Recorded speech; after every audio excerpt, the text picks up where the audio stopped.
yeah, I wonder if more people again can take stock from Lewis Capaldi's team Yeah. on And that. see how well that's working for everybody involved.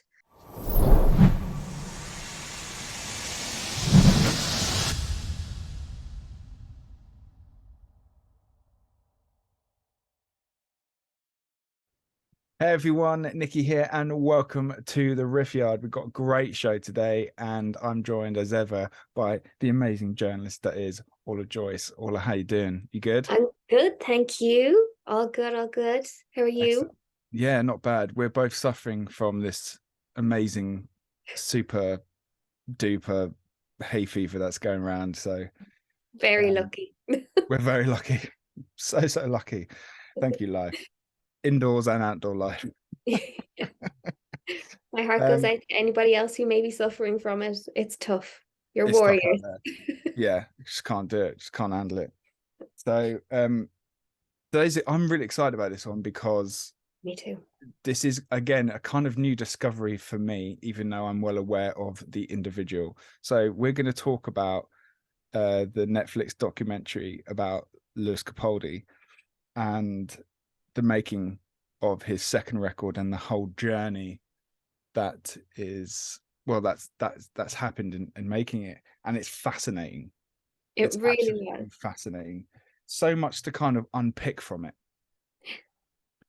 Um, God, I mean, where do you start with this? Because there's so much in it, and it's not a very long doc either. Yeah. Either it's quite short, but I think that kind of adds to the charm of it.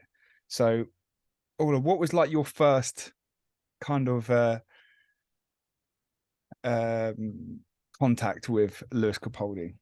Um, so I think like because I've been working in radio for years, it was like he was the new kind of star. Basically, he was being played everywhere, and it wouldn't really be to my taste. But I'd seen him be really funny on Instagram, and I didn't even realize like he talks about that in the documentary how Yeah, he's not the comedian from Instagram. He's a yeah, singer I songwriter. write songs. Yeah, Yeah. So I was one of those people. I didn't put two and two together, and I was like, oh, it's that guy.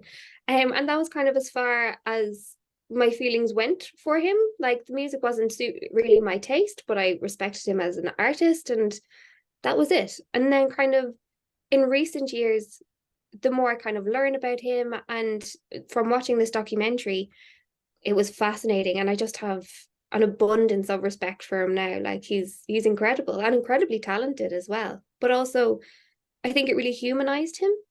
He was already very down to earth and kind of one of the lads and things like that. But the way it showed him interacting with his family, and none of it was very showy. Like it yeah. was very parent and child kind of interactions that I thought really brought everything home, which is funny because they're in his home. Yeah, I know exactly what you mean because you think, especially with just the monumental success that he's had, Mhm. he's currently on Spotify alone. He's got over 32 million monthly listeners. It's just Mad numbers. mad numbers, you know. And someone to kind of he's not hasn't got any arrogance or anything about him, I don't think. Mm. And he seems very well planted on the ground, which he Yeah. actually talks about in the documentary. How he still lives with his mum and dad Yeah. at the time, Yeah. and even his mum takes the piss out of him for that, which I think is Yeah. really funny. He's like trying to write hit songs like in his pants, eating a sandwich, going, "Oh, mum, have you got any?" Like I think he says like, "I haven't got any pants, Yeah. mum." Have you Yeah. got? He's like, "I've got a meeting with like the record company in a minute," and it's like tucking into a sandwich and stuff. It's just so like, it's so good, and I'm Like so he's glad still just that's. a guy. Yeah.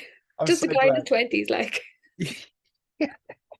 That's exactly it. I'm so glad that's what he's like. Yeah. He's just got that from him, and it's really cool. Um, just seeing him, that there's just no bollocks with him, is there?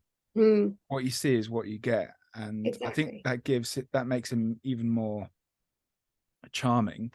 Mm, And definitely. when you see him switch gears into music mode, when you there's some fantastic parts of him playing guitar, playing piano and tracking vocals in the studio and what have you. It was so good just to see he loves it so much. Like, he's genuine. He's the Yeah. real deal. He really is. And echoing what you said at the beginning, it's not my cup of tea genre. Absolutely not. But as a writer and as someone in this crazy music industry, you kind of look at someone like that and you just go, yeah, good on you, man. Yeah. And And I'll root for you. exactly. Like I thought, especially when it showed him writing and say dealing with his manager or the label or things like that, that he was so professional. Like cutting from him just being a guy in his 20s living his life to go like switching roles completely, and so like, no, this is what he wants to do. He knows how to take it seriously, and he knows how to be in control of those aspects, and he stands up for what he wants while also listening to the other professionals in the room. Like, he just seems really mature as well. Like, it's quite inspiring, I'd say. Yeah, it was. I'm very inspired by watching. I've watched it 3 times. Wow. Yeah, just so I could Pick really, up. yeah, and because of the state that I've been in the last couple of days, and we spoke before coming on air. It was 3 times was probably worth like watching it once for me. Yeah. But yeah, just yeah, watching that professionalism and him not being afraid to put his foot down to things, but also as much as he's like, no, that I like my fucking song, thanks very much, type of thing. There was Yeah. moments where he was like, I'm not sure. What do you guys think? Can you help? Yeah. And I really respected the fact that his he's so comfortable in his own skin of that. Mm. Well, to a degree, we'll obviously touch those Yeah. bits, but in terms of the creative side, Yeah. in He those things, trusts himself. yeah, that's it. And he's got a good relationship with the people he's worked with, and he believes in what they can do, and they Yeah. believe in what he can do, and it's really rare, I think, Oh, definitely. see something that is everybody. I mean, there's a few times where there was the manager asking him like, yeah, well, in the studio, like, well, I don't it doesn't sound like a fucking hit to me. That's it. And Yeah. and I love the fact the producer went, he looked at him and he was like, what the fuck does that mean? Yeah. Like, and called him out, called the manager out right in front of everyone. Was like, what the fuck you talking about, mate? What is Yeah. that? And then backtracking to say, oh, it's a great song. It's a really good song. It's just like, well, which is it? What Like, is it, mate? is Yeah, it something that should be scrapped, or is it something that you think needs work? Like, yeah. It was really interesting to see that kind of, because you'd think as well in those scenarios, someone would be going, yeah, I'm here picking up some. Obviously, the paychecks that must be flowing around this stuff is yeah. top. It's the most expensive you're going to get, isn't it? We're talking about one of, well, like there was that call at the beginning of the documentary after he's like, finding a sandwich in his pants, Yeah. asking his mum like, what is this? What's going on? Yeah. Going off into like a meeting room in the back of his house, Yeah. talking to that guy from America, and it's like, oh, it's the was it the slowest climb to a number one in the Billboard history, and Yeah. it's sold the most records to get there Yeah. ever, and he's just like, oh yeah, cool. Like, just totally like, yeah, wicked, mate, yeah, cool, Yeah. nice one, thanks for your call. Yeah. Just gonna go finish my lunch. Yeah, I'm just gonna go and finish my sandwich now. Yeah, so it was really cool to see that, like, none of it's not that it doesn't affect him, but Mm, he's just like, yeah, well, that's great. I'm happy for you. yeah. I'm happy that you've got that on my artist has got this. And he's like, yeah, cool. I'm just going to keep writing my songs. Yeah. And that was another thing that again I really respected, was he was very aware of his role as the artist. Like it was his job to write the music, get some feedback from people that he trusted, but then it was like his manager and the other people involved whose job it was to, like, they had a big part to play in its success as well. Like Yeah. it wasn't just all on him for it to be a success. It's like, no, you, it's not all me. Like Yeah, you yeah, have to because there's make that sure bit it in the gets to the car, right isn't it? people. And he's saying, Yeah. "Listen, I'll write the songs, and it's your job to go and make it fucking hit." Yeah, Yeah. and I love that. Yeah. You know, yeah, that was really cool. It took some turns in it that I Yeah. just was not expecting. And Um,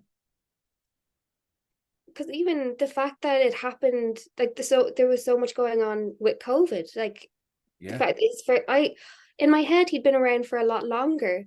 And it was yeah, only 2019. And then they're saying, oh, 2019 was ages ago. I was like, to me, it doesn't feel like it is, because yeah, they basically had 2 years where they couldn't tour properly or anything like that. And he mentions how when he was writing the album, like he's like, what am I writing it for? If I don't know when I'm gonna get to play it. I don't know if I'm going to get to play it live.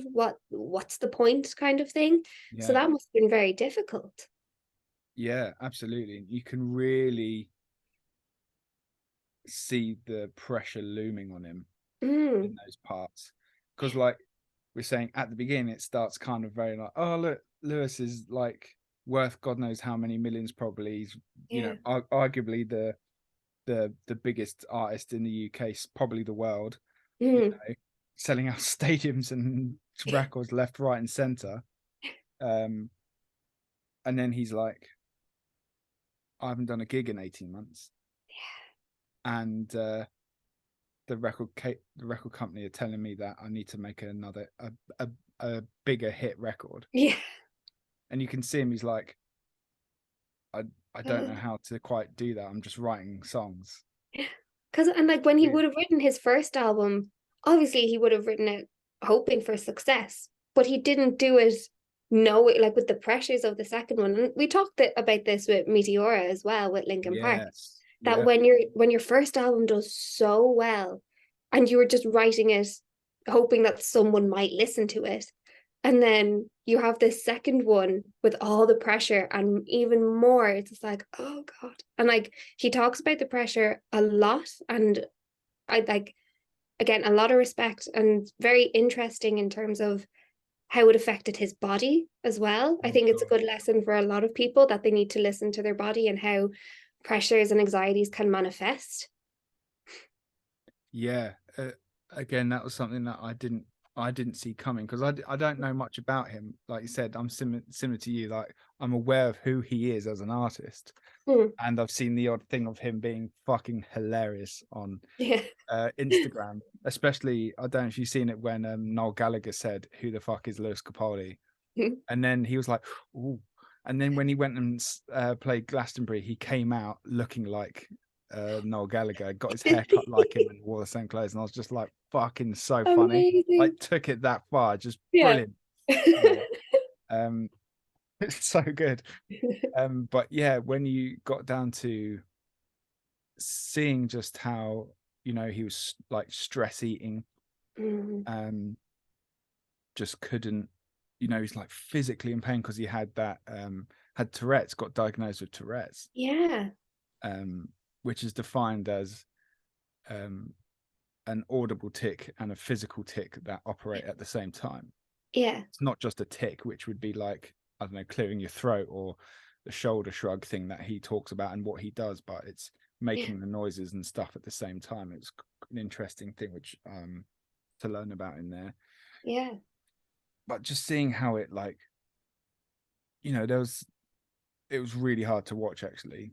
Mm, He goes on that, it's like it must be like, I don't know what it was, it must have been like a university masterclass or something like that. And he's just sat there, and he's just like, all over the place. yeah. And it sounds like he's, walking while talking, because he's like, out of breath, and like all this, you can just hear it. Yeah. And you're just like, Jesus Christ, like it's just out of control. Like the stress Yeah. and the anxiety is just beyond And I can controllable at this point, it's crazy. yeah, like I imagine you also get in your head about it as well, like especially when you're in an environment of being interviewed or in front of people where it's like you probably need to try and focus on calming down a bit, but then obviously you're hyper aware of what's going on and you might get a bit self-conscious. I don't know, I'm not going to speak on his behalf, Mm. but like it must take such it clearly took a physical toll on him as well because he was in actual pain, but the mental toll of it on top of everything else, like the fact that he kept going, like, and I know he did take a break from writing the album, and fair play to him for that, Yeah. but then I think the break was only 4 months or so Yeah, it between. wasn't long, really. Yeah, I was just like, oh my god, like I can't imagine how you can just bounce back from that. No. It, it was one thing of that is I did really like how after all of that had happened and they took a break and um came back to it to assess how can they not how could they prevent this. Mm, It is really rare to me that people his team don't just care about the money. mm, yeah, Obviously of course there's an invested interest in that, of course, but yeah, you know they the team that his initial like core team around him really give a shit about him. yeah, And when they were like this is just because it wasn't him that asked for it to be stopped. yeah, It was his it was his manager and his parents, wasn't it, that said, yeah, all right, this just we need to fucking address this because it's it's getting getting too bad. mad. And then they've put things in place for him, like when they were booking that US tour, he's 2 weeks on, 2 weeks off. That's what it was, yeah. So they're not just doing the old like 80s 90s thing where they're like, cool, you're on the road for 4 years Yeah. and you have 10 days off. Yeah. Like um Oh uh god. yeah, yeah, so it's nice to see that they had taken, they've really taken his health seriously and Yeah. and they're nurturing it. So it was it's nice to see that it's not all the He's not just a product to them. right. Yeah, of course, there's a human there. Yeah. um And that they respect him as an artist as well enough to want to nurture him to get better at both his craft and physically and mentally, that they're not just as like, oh, we'll just let you be a one-hit wonder, or not even a one-hit wonder, but a one-album wonder, and then we're going to head off and find the next one. They're like, no, they trust him, he trusts them. It's nice to see on such a large scale, like, and I'd say like for younger artists as well who might be nervous about entering the music scene, or like just grinding and grinding and grinding and then afraid that they're going to get left behind. Obviously that still can happen, yeah, but it does feel like there's a change within the industry, obviously not with every artist, but no, the fact that it's happening with somebody as big as Lewis Capaldi, it's good to see. yeah, that can only inspire better things, couldn't it? Mm, I mean, I thought what was also interesting about doing talking about this documentary so quickly after doing the Meteora one is that there is many similarities in the pressure, the mental health, mm. the feeling that of you don't fitting in, and all these other things. There's because obviously they're not the same genre, and Yeah, there's a 20-year gap between the two. yeah.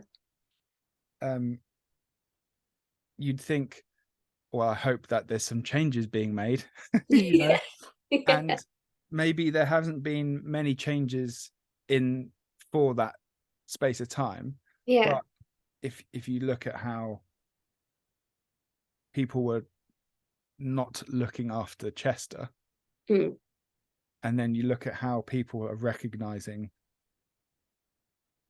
Lewis's um, state of mind and his physical condition because of those things, it Yeah. was good to see that his manager was like, hang on a minute, this is bigger than the sum of its parts, you know. Yeah, because uh, that's so true. Like even going back to Meteora, like Chester got really sick, and yeah, obviously they were worried about him. But then a lot of the people on the kind of the production end of it, maybe, or well, not the production, but like the label were just like, well, we need to get this finished. We need to get this out. And he was like, okay, yeah, incredibly they sick. weren't And looking after him, the band yeah, were, yeah, yeah, you know, but the machine around him wasn't. that was it. Yeah, the industry itself was just like, well, we need to get this out. So suck it up. He can be sick after. Yeah, get sick afterwards. Yeah, Yeah. we need this album. Yeah. So Like yeah, a normal person, schedule your sickness. yeah, of course, yeah. The pressures are all the same. You know, just Yeah. get on a bit, man. Yeah. Yeah, so it's interesting looking at the two artists on that level, and Mm, it's nice to see that the outcome from that, there's resolve and prevention put in place, and yeah. you know, from that I really hope that he I hope that works so well for him. Do you know what I mean? Yeah. Oh, for sure. I hope that stays with him. Because I Mm. think one of his like childhood friends is on his touring band as well. Like I think that's Yeah, lovely. And I know we said it before, but he does seem to be very grounded. And I thought it was really interesting the way they did have a big focus on his parents selling his childhood house, and how that was like the last part of the old him before he became Lewis Capaldi. Like, yeah, and it was weird, and like I know because he everything he says there's some sort of there's a caveat into some sort of comedy punchline one liner. yeah, You know, yeah, like where he was like going through, he just, it was so weird, he's like, yeah, this is my bedroom in there, and yeah. he's got like, you know, platinum selling discs on his Yeah. wall, and then he's like, oh, here's the Johnnies and the wrestling figures. The two together was priceless. As he's got like a platinum disc, and then Yeah. like it's just like I was dying, it's so funny. And the fact he was like, he wasn't like, oh fucking hell, Netflix are filming this documentary about it. He's Yeah. like, hey, look at these, like, you know, Are they cool? aren't they cool? Yeah, yeah, dust them off or something, you Yeah. know, like yeah, god damn it, you know. So it was that there's some funny things in there with obviously like the serious bits in it too, but Yeah. yeah, you could see that maybe some people wouldn't be that affected by some of those Mm. that I'd say they're not simple things. You know, moving Yeah. house is stressful as shit, as you're aware. Oh, of course. Yeah. Yeah. Um, you know, they say moving house is the second most stressful thing to bereavement Oh, in your wow. life. Yeah, and That having makes building sense. work done in your house, apparently that, and divorce, they're like the big four stresses Right. in life. You know, so yeah, done all those. And you're still here. Still here. Come on, man. Just about anyway. Yeah. If this was it birch fucking Yeah, stuff birch doesn't, pollen. Yeah. birch pollen doesn't kill me off That's gonna first. be it. That's gonna be the kicker. Yeah, It survived gets all this it get stuff, but moves up the rank as well. Moving house, birch pollen. yeah, that's totally gonna be it, isn't it? Yeah. I'll survive all this amazing stuff and then gets killed by the trees. Yeah. What a horrible way to go. Yeah, it's interesting that he takes that real bad, like Mm, not like real bad, but you can see that it affects him more than most other people would. mm. And I think that's a small insight into like his, how his creativity works Yeah, and how he writes, you know. because it's it like anytime you like if you produce something good, you will attach a lot of sentimentality to the room or the Mm. space that you were in, and that will always be there. And when he was like packing up everything and he was saying, "This was where I wrote someone you loved," so yeah, and it's so simple. Like it's just his room, it's just a piano. Like it's nothing. It's not in a big studio. It wasn't. It was just very pared back, and you could just tell that it was it was a different him. And he speaks Yeah. as well about wanting to stay grounded and remembering who he is, and that I think with still having his childhood home and who he was when he started his road into the music industry, having that being taken away would feel like one of his main things to keep him grounded was also being taken away. But like it's hard enough when say in your 20s and your childhood home is your Yeah. parents decide to move and you're like, but what? No. Yeah, Never totally. mind going from being a Joe Soap to a worldwide superstar Oh, I can't know. Yeah. in the one house. Yeah. Yeah. That's crazy. You know, and yeah, there's the touching moment when he said, when he wrote that song and he's like, wrote that over there. And it's just his like, His you know, plaque. yeah, it's just like platinum disc. And then next to it is like, over you're in the 1 billion streams club from Spotify. Yeah. And he's just like looking around, and it almost seems like a part of him's going, I hope this is not dying with that. Yeah, exactly. You know, and you can see him mulling that idea though. He obviously he doesn't say it, Yeah. but for me, you can totally see that as he's Saying it. as he's saying like the comedy stuff with it, you can see that the reality of the more serious side of stuff Yeah. is just going over him in his head, you know. Yeah. Um, yeah, and it was really cool that they arced back to him as a kid. Mm, I loved that. God, that was just one of the best bits of the documentary when you saw his journey Yeah. and you just thought like, man, like he's nothing but just worked his ass off. Yeah. It's not been, and because he's really laid back and he's funny and like a goofy character, Yeah.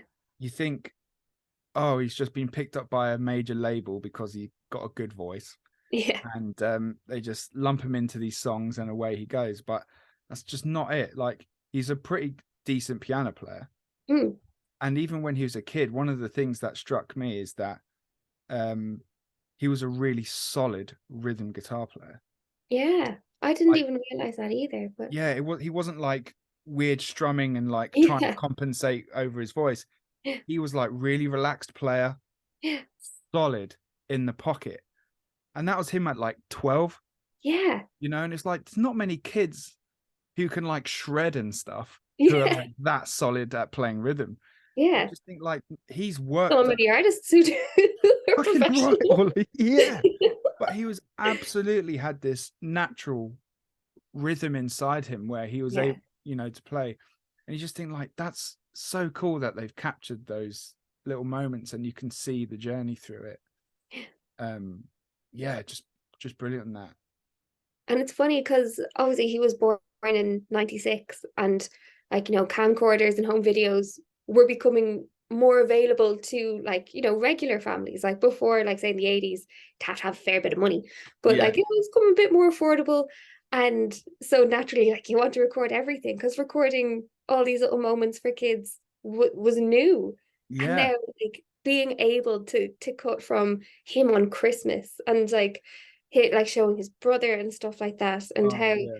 it was a very like there was music in the house all the time, and then Mm. going to his small shows, and then obviously then it like will cut to Wembley. Yeah, yeah. There's you know, what I took from seeing those family moments, right? Apart from something that I'm sure we'll get to in a minute in the conversation, is that there's always this thing about musicians. They need to be um, this deeply troubled background, Mm, like they have to be from a broken home or yeah, things like that. Like if again, like if you're looking at the comparisons again, like with say Linkin Park and what have you, yeah. like they're all from real. It wasn't easy for where they got there. I'm not saying it was for Lewis Capaldi Oh, either, of course, yeah, but but he very had, different childhoods. yeah, absolutely. But it's just wonderful to see a real good family dynamic. Yeah, And Like, even still, like not trying yeah, to cash in on his success, they're yeah, still very much they're honest. And it's like, well, you yeah, wanted our opinion before, you want it now. We're not, yeah. Yeah, just like because they you played that song, and I can't remember. I don't know if it's been released yet. yeah, I was listening to some, and I hadn't quite recognized it yet. But it's only yeah, because I'm not too familiar with his back catalogue. yeah. But I was like, man, this song's great. And his dad goes, like, he's there, eyes closed, and he just goes, that's shaped, you know. I thought he was being sarcastic at I first. did. I thought this because like my dad says that to me too. Like he goes, Yeah, "Oh yeah, that's shit," and I was yeah, like, "Oh, if my dad says that to me, that means it's good." yeah, So I've exactly. always been like, "Okay, right, cool," like the reverse psychology of that. But Yeah, his dad was like, looked like he was in the moment, like yeah. that, and he was just like, "Yeah, that's shite." Just Yes. like I, Oh, I wouldn't say it was shit. yeah, I was like, "I'll have it. I'll take the yeah, song if you don't want exactly. Keeps going. it." Yeah, hand over here, dude. Yeah. I'll do something with it. You know. And his mum was And like, if that's the standard, like of what's regarded as shit, yeah, totally. Like, okay, cool. Right. Yeah. Maybe it has gone to your head then because like the yeah, standard, you know, but that's also the great thing about it. Although I think there's one or two moments where I did think, come on, I can't remember his dad's name, but I was like, come yeah, on, dude, like yeah. Mm, unnecessary. I wonder if there was a exactly. little play up to the camera by saying it sometimes a bit Yeah, cutthroat like that. But um because then I was getting worried. I was just like, no, the imposter syndrome. yeah, yes, exactly. You Like just when you think, hear that from someone you really trust, and on one side, of course, you do want the honest opinion, mm. but also, It's in the delivery though. yeah, exactly, sugarcoat it a little, and then, like, build up to the real critique. Yeah, Like, the shit sandwich is what it's called, isn't it? yeah, You want to go yeah, like, okay, exactly. here's some Here's what I positive. liked. Here's the meat, which is probably going to be a load of shit, but Yeah, here's also something else to think about. yeah, And there's nothing wrong with delivering a shit sandwich. You know, exactly. it's easier to eat when it's in bread, you Yeah. know, type of thing. But yeah, I wonder if that was just a little bit because the cameras are there, and he probably Yeah. wanted to keep a bit of there was that masculinity thing happening in there. I don't know. Obviously I don't know any of the people, it's just Yeah. my personal take on it. But one thing I did think was funny is he he called his dad out on it. Mm, I think because of that reason, because yeah. he looked to the camera type of thing, and he goes like, you know and his mum's like, yeah, I'm not sure lyrically where you are then. He's like, all right. And then he goes, yeah, throughout my childhood, they'd say that's a good song, or, oh, that's interesting, that's different for you, or, yeah, that's not your best, but maybe you could go back and write something else for it. Now this is shit. And yeah, your verses and your lyrics aren't quite, and and he calls his parents out on that. And they're Yeah. like, no, well, no, we're just trying to, and he's like, you are, you know. So again, I did like the fact that even though it's his parents and they are going Mm. like, yeah. And I thought that song was fucking Yeah. was not shit. You know. I was thinking, I generally thought when I first saw that segment, they were going to turn around and like cry with emotion for it or I something. know. And the Like fact his that's dad turns around and losing. goes, yeah, that's shite. It's just Yeah. like, Okay. But I love that they didn't cut it weird. They let that whole thing play out. yes, They let this conversation between parents and their kid because he's only 26 now, I think. So maybe yeah, he was that's mad as well. yeah, like he's still, I'm sure, certainly to his mom, he's still her little boy. Like it Yeah, doesn't of matter. course. So and like you could Yeah, watch that dynamic kind of just parent and child happening yeah, live. And I thought that was so sweet. And again, very humanizing that it yeah. wasn't real, like they didn't kind of blow smoke up his arse or anything like that. No, Now they were harsh, but also like, yeah, I really liked that whole scene. And he yeah. was able to stand up for himself and kind of give it back. Yeah, I think there's a parental lesson in there. I think Hmm. that in the right areas they've built him up to be a strong individual where he can do Yeah. whatever he wants. You know, um, he doesn't have to have the perfect physical health. Yeah. And I mean that in from my experience, especially when I was in a band and stuff, and it was all that. I was always getting told to go to the gym and Yeah. sort this out. And I even had a review once that called me fat in it. You know, Oh my yeah, God. yeah, I did, yeah. And they're like, What? yeah, I think I can't remember the whole terminology. It got removed after a while, but God. um, yeah, they basically made a comment on the fact that I was putting on weight. Jesus. And I was Like, like, yeah, I'm going through shit. Thanks. yeah. Okay, wicked. But Yeah. with yeah, don't worry about it. I preferred review to have told me my songs were shit, but Yeah, exactly. whatever. Yeah. I could have taken that a bit better. Yeah. But, yeah, it's not like Men's Health are reviewing my album, right? Do you know what I Exactly. mean? He's fat and he's definitely losing it, but he's got some decent songs. Yeah. It's not like music magazines going, yeah, they were really good live, but Nicki Smash is putting Unfortunately. on some fucking weight. And it's like, Yeah. right, yeah, cool, yeah, thanks, great observation. Yeah, maybe it was just the lighting, bro. Yeah. It wasn't, but Yeah. you know, nonetheless. But it was good that he doesn't feel he needs to be anything, Yeah. like that. He is just who he is. Just Yeah, he's exactly. doesn't give a shit about his. I mean, it's not he doesn't give a shit. Of course, he cares, Of but course. he doesn't feel like he has to be this something he's not. Yeah.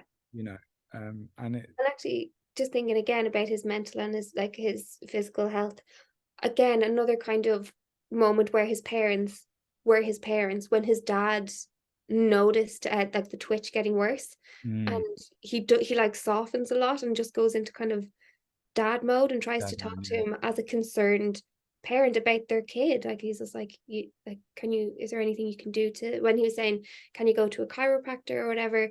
And again, like Lewis Capaldi was a kid, like, no, there's nothing I can do. Like He's it, going like, I can't fucking yeah, go to a fucking chiropractor. He's like, yeah, doesn't that's it's not the same thing, yeah, And then his mom's like, God, you have to be so fucking, And he's just like, I yeah, generally give a shit about my son here, yeah, exactly, yeah. And again, like they left those bits in.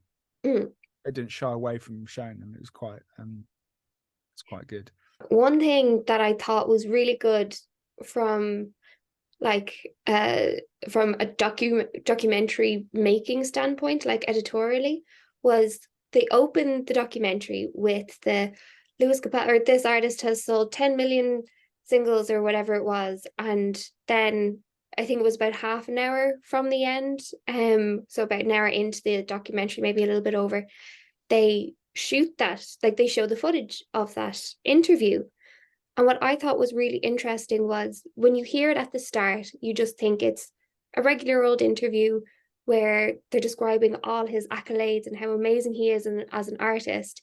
And then as you go on, you actually get to see the interview and the context that all this was being said, and also what he had been going through at the time, because that was when his tics became visible. And I think the build up to that was was a really nice touch, because when you hear it, you just hear it as points. But when you see it, it's like he was going through something at the time during all this, but I don't think he had even been diagnosed with Tourette's yet. And I Yeah. just, from an editorial standpoint, I thought that was a really good idea. I really liked that. Yeah, that's I hadn't picked up on that initially, and now you said it, yeah, it's quite a poignant little moment, Mm. isn't it? I think the Was whole it? thing's been very cleverly edited like that. Yeah. Because at first I was just like, when I started to hear it again, I was just like, oh, that's weird that they're reusing a sound bite that they used to open it. Yeah, And then because it doesn't open with him on the like in the interview, it's him behind like backstage before he goes out. And then I was just like, oh, they're gonna show the interview. And even still, I was just like, that's odd. And then it kind of all clicked. I was like, oh, that's really clever. yeah, yeah, and it kind of put all of that in perspective. Is like, what's it worth if you haven't got your health? Exactly. It's worth nothing, is it? Exactly. Sure, the whole like the cliche of, oh, your health is your wealth, but it's true. It bloody is, yeah. You You know, can't do anything. Like, no, and it doesn't matter if you're on the smallest level of of any industry to the highest level of any industry, if you're unable to do that at that, it's all worthless. And in fact, actually, I remember there's a really good quote from Steve Jobs before he died, and he said, "I'm the richest man in the world, and I can't buy another second." Yeah, I've heard that before, and Yeah. it's very profound. Mm. Yeah, immensely. And you just think like, yeah, it's all bollocks, isn't it, Yeah. really, when it comes down to the crunch on that. And you just think, yeah. And I think I really want to applaud not only Lewis and his family, but dare I say it, Netflix and the editing team around all of it, because Yeah. it's been none of it comes across contrived, and none of it comes across like, oh, we're going to put this in because this is going to help sell records. Yeah. I mean, obviously, it was intended as a kind of, let's follow him over Yeah. making the next record. Yeah. Like, that's obviously what the premise of the whole thing was. Yeah. Let's follow this journey. It's going to be amazing. Yeah. And little did they know what was What was going going to to happen? unfold on it. Yeah. Yeah. And even because like I'd obviously heard that he had Tourette's, but because I don't like I hadn't kept up with any of his doings, I just thought it was he'd known for a long time and it was something that he kept out of the spotlight, which was obviously his right to do. I Mm. didn't realize that he had gotten diagnosed during the filming of that and so recently, because I'd seen him talking to Billie Eilish and they've like become friends over it and shared their experiences, which is amazing. Mm. But that, while also having the pressure of creating your second album needing to be a massive hit, and then dealing with this diagnosis, which on one hand must have been such a relief because he says he's like, oh, I'm not dying, like it's not a brain Yeah. tumor, like, but Yeah. also it's like, okay, so this is something that at least there was treatments that seem to be working for him. But like I can't even imagine the shift in mental pressure that must have taken as well. It's like, Oh okay, God. right, I have my diagnosis. Okay, now what? Like, Yeah, absolutely. I was also thinking, just as you were saying that, it reminds me a bit of some of the things that Lee Baxter from Caught in the Act, mm, a boy band from the 90s, I interviewed him a couple of weeks ago. yeah, Everyone should go and watch that interview. It's bloody amazing. yeah.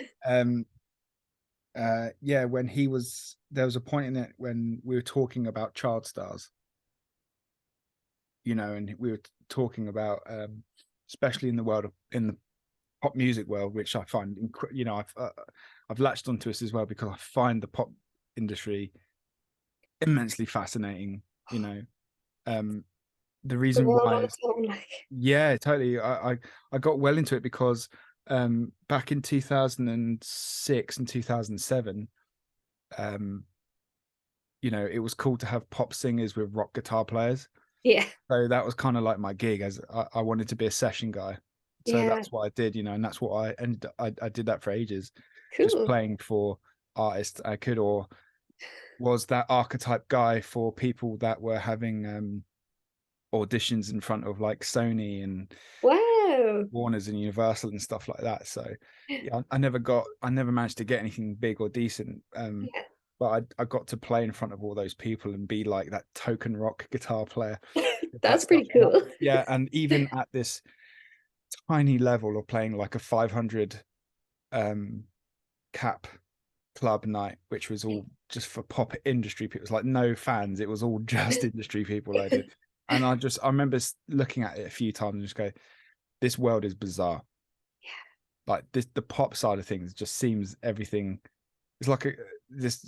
It's just all blown out of proportion in some Yeah. areas. Like it's just stuff that you wouldn't even think, like a makeup artist for a makeup artist or something. Like everything's got like all this Yeah. just mad stuff. God. And like the level of proficiency that they want is just Mm. like, there's something to be said for like, it's rock and roll, leave it. And then Yeah. there's something for the pop world. I've just been like, and Yeah. I could see elements of that in the Lewis Capaldi doc, as well as hearing about it from Lee Baxter from Caught in the Act. Yeah. about his time, you know, especially when he was in his early 20s. Yeah. And that he the I, I suppose, yeah, so him and the time he broke and was like mega famous and stuff would be the same age as when Lewis was when he broke in a couple of years, 4 or 5 years ago, whatever, Yeah. you know, in that early 20s thing. And he said, you know, they had a good team where they protected the interests of those people Mm. so that the fandom and stuff wouldn't, you know, it was Class. tiring and what have you, but there was a protection layer to a degree. Yeah. Obviously, as we were alluding to before, Lewis has got an immense protection about it, Mm. family and business. Yeah. If you look at someone like Billie Eilish and Justin Bieber, and obviously tragically Aaron Carter, and Yeah. um, those type of things, and even people like Panic at the Disco to a degree, because they like hit it off big when they were like 18, 17, 18. They You were know, babies. yeah, they Like, only played like 3 gigs and then they got signed, yeah. and then I released I Write Sins, Not Tragedies. And like, come on, man. Like, what, you know, and then there's like bands like Silverchair that were like big at 14, 15 years old. And you just think Yeah. this whole thing, no wonder people have got physical and mental dispositions that happen out of through trauma or Yeah. stress induced or what have you, because people, there is there's a thing with all of us creatives, as you're aware, you know, whatever side of the dice that you are in the industry, there is a weird, I'm going to hunt it down Yeah. like a Yeah. lion, like, yeah, like a lion to an antelope type of mentality, Yeah. right? You know, regardless of what it is, I'm gonna Yeah. get it. I'll Yeah. fucking do whatever I can Yeah. to make it happen. But there's, you never give yourself that time to kind of enjoy the kill, Yeah. you know, or appreciate the work you've done in preparation to go and kill. So Exactly. it's you know, like when you've come up with some just blinding journalistic pieces, you know, even before we started to know each other and work together, Orla, you know, you had some amazing success before, and your career only speaks for itself as well. There's times when you've probably gone like, right, cool, I've got here now. I need to do this next bit. Yeah. You you need to take stock, don't you, and think Oh, about for it. sure. And I And think that's something that can be in, like you said, in any kind of creative space, totally, because creativity is something that can always grow and you can always improve on it. yeah, man. Kind of take for granted how far you've come. And like, I mean, something that you wrote or created, say, like 4 years ago, might like it might not be up to your own standards now, like, oh, that was crap. But 4 years ago it was good. Like, Yeah, it was like, and it was something that you were proud of, but you're just like, okay, I've done that now. I need to get better. I need to keep on learning and improving. But it's okay to actually appreciate how far you've come while also appreciating the work that you've created. It's okay to like the old stuff. yeah, yeah. It's so much to be said about that. And I suppose again that also ties in with the stuff with Chester and Mike Mm, Shinoda from our talk with on the Meteor thing. Again, people should go and check it. It's bloody awesome. Um, yeah, it's there's so many similarities with it all. mm, And again, what fascinates me with it is that you can see, obviously, okay, you're you know, you're talking from like 90s pop world, and then you've got like singer-songwriter pop world now, and we're talking about new metal from 20 years ago. There's a mm. 30 yeah, there's a 30-year span that we're talking about with these artists that we're mentioning here. Yeah, And yeah, it the mind boggles with just how it all works. yeah, It's nuts, and you just think, yeah, I wonder if more people again can take stock from Lewis Capaldi's team yeah. on And that. see how well that's working for everybody involved.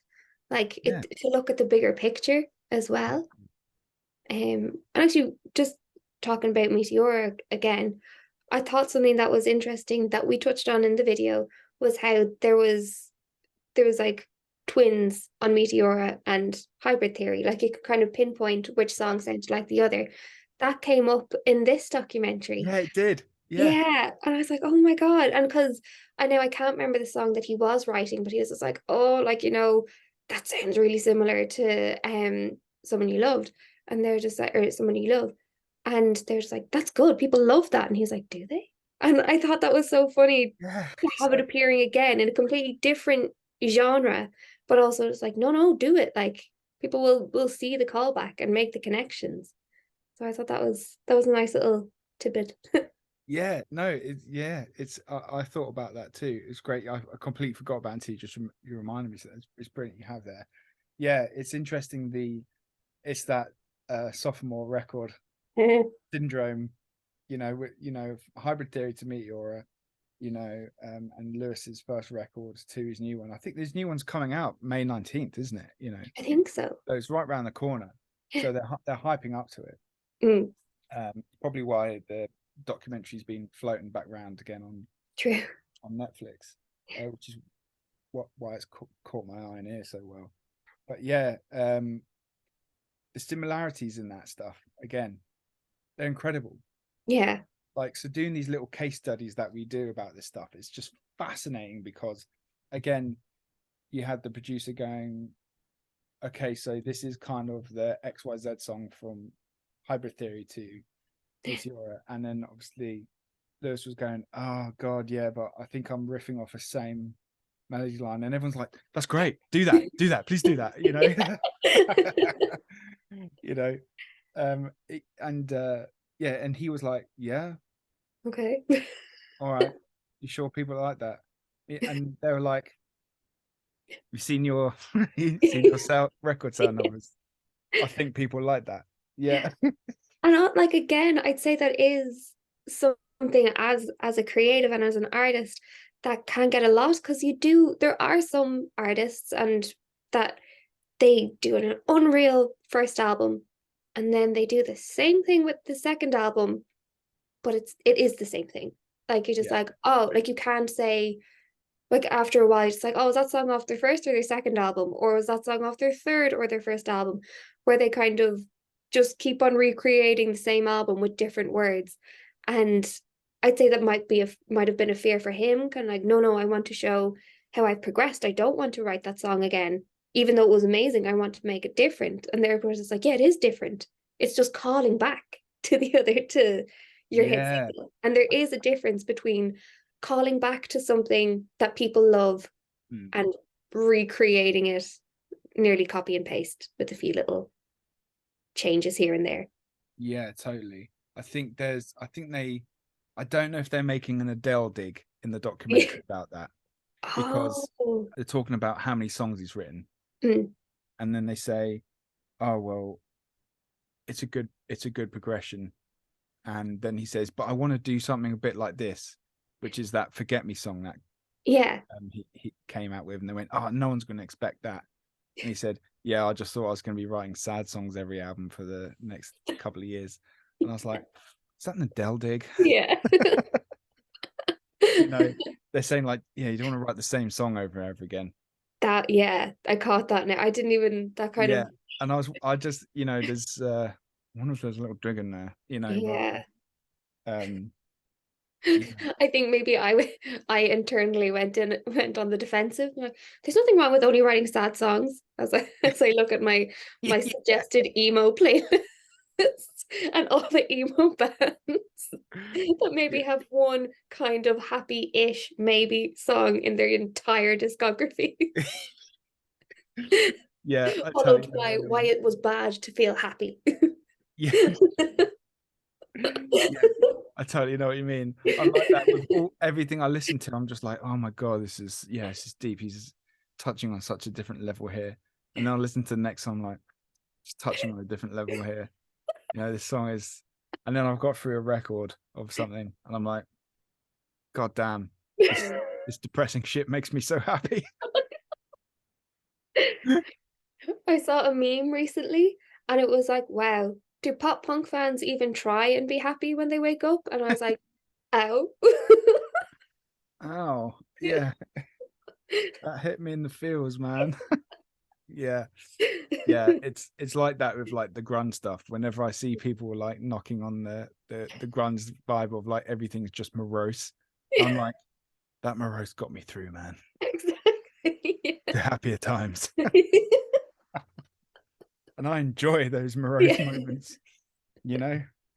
Give me more Oh, depressing yeah. masculine songs. That's the pillar of who I am, you know? Exactly. It's what got me here today. That's what got me here today, man. And I'm gonna Yeah. continue listening. And I'm gonna continue and persevering with that too. Yeah. Um, yeah, it's amazing that there is, like you said, there's that sophomore pressure Mm, that we're looking at the similarities of stuff there, but also um you can see that Lewis is trying. mm, Obviously, the genre he's in. Let's be real here. The genre he's in is kind of pigeonholed. yeah. Oh, for sure. There's probably not much room to do too much, especially Mm, early on. It's yeah. not like Don't he. scare anybody off. Like, Yes, that's exactly it. It's not like he's got the creative freedom of someone like Kate Bush or Tori Amos. yeah. You know, I went on a Tori Amos binge the other day. Funny enough, Yeah. and I was just like, "Oh my gosh, it's fucking amazing!" It's like piano playing is just She fucking is. amazing. Yeah. So it was yeah, it's interesting to see that you can see there's things that he's like wanting to do or he's wanting to take influence from, but maybe he's just bagging those Yeah. for later on. And I think even with like the themes that he does touch on, like say with someone you love, or I can't remember the song that he'd written for his auntie as well. Oh Like fuck, man, that slayed me, dude. Fuck. that really got me. But Yeah, the that's fact what that it is. they were kind of being not sold, but as love songs, and it's like, oh, they were about an ex or whatever. And it was only when you got the actual descriptions, like nobody was saying it was wrong to Yes. like, oh, Yeah, if yeah, that's what people want to believe, cool. And it was yeah. only when you hear the stories behind them, I was like, and then when I listened to the lyrics in that context, I was like, these are heartbreaking. Like these are so sad. And it is rare that you well no, I'm not enough into the genre to say it's rare to see those types of themes of like mental health and losing someone very young and not being able to process it correctly, like because you're so young, like you don't really understand. It was refreshing is the isn't the right word, but that also kind of creating this alley for younger artists, like it's okay to write about these hard and heartbreaking and sad topics, and you can still have smash hits and be playing in front of like hundreds of thousands of fans. Like it's you can have both. But yeah, it was very Yeah. touching and very sad. Oh God, yeah. And again, that was what we speak to before. Like it took that. I did not expect any of that Yeah. coming at all. I didn't realize, well, any of it actually, really, the journey that you go through it, especially with that, you know, yeah, that pulled the rug from underneath my feet. Yeah, And again, there's similarities with the Linkin Park stuff in there, exactly. you know, and again with what Lee Baxter was telling me, and um, you just think there's there's just when you it's hard to lift the hood on songs sometimes because like you said, I don't know too much about this genre particularly to be able to go, oh, that's a rarity that this happens. Yeah, um but from, let's say, from what I do know, it feels that it's rare. yeah. Given like the songs that we do know that are on the radio and on the Yeah, mainstream, it's totally. not. Yeah, especially with it always really being like hip hop and R&B Yeah, as exactly. predominantly on radio and things like that, and in EDM inspired electric pop, you know. Excuse me, you know. So when you do have someone like Lewis Capaldi kind of coming in with songs that are just, you know, that they are next level, and again, you look at that and think, well, yeah, he deserves to be where he is. He's writing Exactly. He's fantastic. fought for it. Yeah, you know, and before you even get onto his vocal ability, which Mm, you get to see really raw yeah. in the documentary, fucking blew me away. Oh, I Just know.